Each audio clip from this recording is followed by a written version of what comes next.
زنک،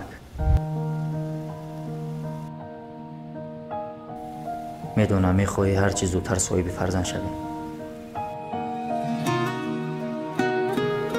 صبر کن، همش خوب میشود. بیا بهترش به خانه برمیگردیم. به هیچ کجا نمی رود. همسین و سالای شما در این مدت 5 سال صاحب 2-3 فرزندی شدم. اما تو چی؟ خاله، اگر در نصیبمون باشد حتما یک روز نه یک روز صاحب فرزند میشویم. اما در نصیب تو نیست. از تشخیص هم معلوم شد که عیبی تو بوده است، نه از دختری من. حیاتش را سوزاندی بیزاریات.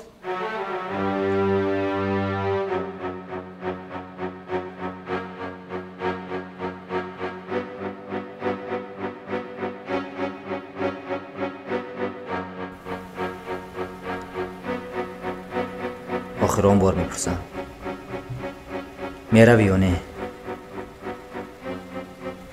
نه، من دیگر با تو زندگی کردن نمیخواهم.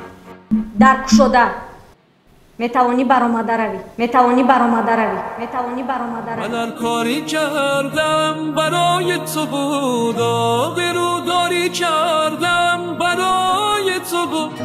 من از وقتی عشق مرد دیدم دیگه خونه نه جای خودم بود نه جای تو بود.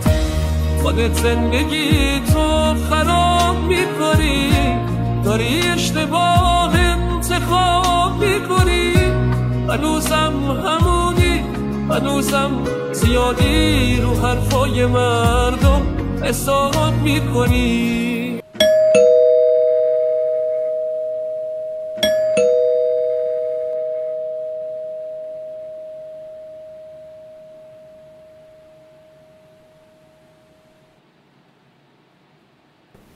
سلام.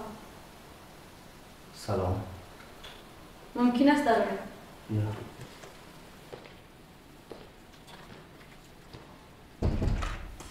آمدی زنک؟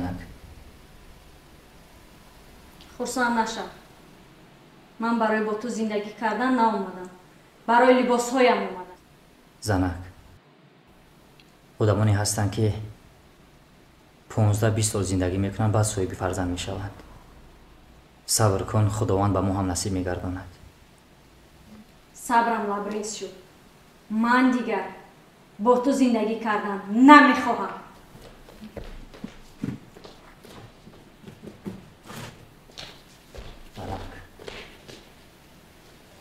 میدونم صبر تلخ است، لیکن میوه شیرین دارد گفتن. من میرم.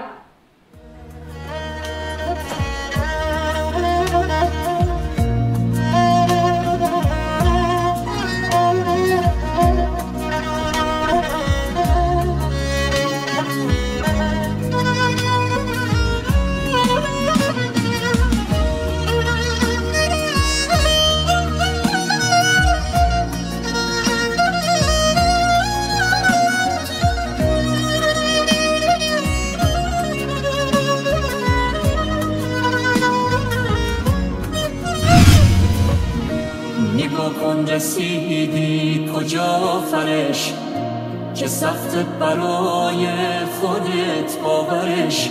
چی شد اون همه عشق، چی شد اون همه؟ ببین زندگیمون چی اومد سره. یه روز از تو دلگیر نبودم زیاد، میرفتی میگفتم دوباره میاد. مگه آدم از زندگی چی میخواد؟ کار از کار گذشته.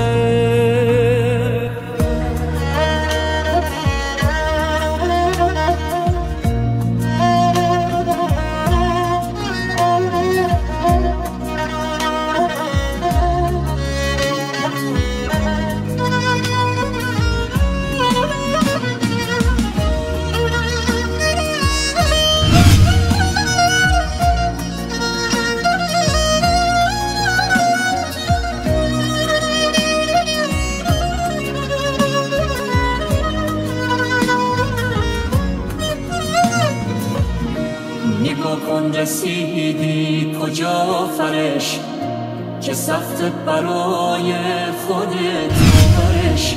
چی شد اون همه عشق چی شد اون همه ببین زندگیمون چی اومد سرش یه روزت که داشتم گذاشتم به پات نیومد به چشماتمون از چشات حالا دیگه بگیر فایده از این خواهشات کار از کار گذشته